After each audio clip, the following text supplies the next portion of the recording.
শীতকালে হাঁসের মাংস কিন্তু খেতে অনেক বেশি মজা, কিন্তু দেখতেছি গরম চলে আসতেছে, তাই ভাবতেছি আম্মু আমার জন্য এই হাঁসটা পাঠিয়েছিল। এটা হচ্ছে রাজহাঁসের মাংস, ওই জন্য আজকে এটা রান্না করে ফেলবো।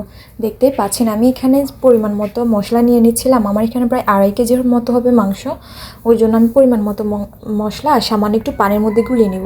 তাহলে কি হবে, আপনার বাটা মশলার যে গ্রানটা আছে ওটা আপনি ওই ফ্লেভারটা আপনি পাবেন, আর খেতে অনেক বেশি ভালো লাগবে। তারপর দেখতেই পাচ্ছেন একটা ফ্রাই প্যানে আমি পরিমাণ মতো তেল নিয়ে নিয়েছি, তারপর মধ্যে পেঁয়াজ দিয়ে দিয়েছিলাম আর কিছু আস্ত মশলা দিয়ে দিয়েছিলাম, তেজপাতা, দারচিনি, এলাচি। এগুলো যখন একটু লালচে হয়ে আসবে তখন আমি দিয়ে দিব গুলিয়ে রাখা মশলাগুলো। দেখতে পাচ্ছেন এখন এগুলোকে আমি ভালো করে নেড়ে দিব। নেড়ে দেওয়ার পর যতক্ষণ পর্যন্ত না তেল না উপরে উঠে আসে ততক্ষণ পর্যন্ত আমি এগুলোকে ভাজবো। তাহলে মশলাগুলো ভালো করে যখন কষানো হয়ে যাবে ওই পর্যায়ে আমি হাঁসের মাংসটা অ্যাড করে দিব। দেখতে পাচ্ছেন আমি সবগুলো হাঁসের মাংস ধাপে ধাপে দিয়ে দিচ্ছি। এখন এগুলোকে আমি ভালো করে নেড়ে মিক্স করে ঢাকনা দিয়ে ঢেকে রেখে দিব। আপনার এইরকম মানে ধাপে ধাপে আপনার যখন কষাবেন আর বেশি সময় যখন কষাবেন দেখবেন এটার টেস্টটাই অন্যরকম আসবে। আর আমার মনে হয় তরকারির স্বাদটাই থাকে কষানোর মধ্যে, স্পেশালি মাংসটা ভালো করে কষানো হলে মশলাগুলা আর মাংসটা তখন অনেক বেশি ভালো লাগে।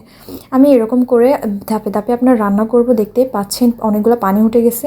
আমি কিন্তু বাড়তি ওরকম পানি ইউজ করি না, অল্প কিছুটা পানি ইউজ করেছিলাম, সেটা আপনার স্কিপ হয়ে গেছে, আমি দেখাতে পারি নাই। এই যে দেখতে পাচ্ছেন আমার হাঁসের মাংসটা প্রায় হয়ে এসেছে। এই মাংসটা রান্না করতে প্রায় আমার ধরুন আপনার 40 থেকে 45 মিনিটের মতো লেগেছিল। যাই হোক কত বেশি সময় লাগেনি, মাংসটা নরম হয়ে গিয়েছিল ওই জন্য। এই যে দেখতেই পাচ্ছেন আমার মাংসটা রান্না প্রায় শেষ। আর কেমন হয়েছে অবশ্যই জানাবেন। ধন্যবাদ সবাইকে। আসসালামু আলাইকুম।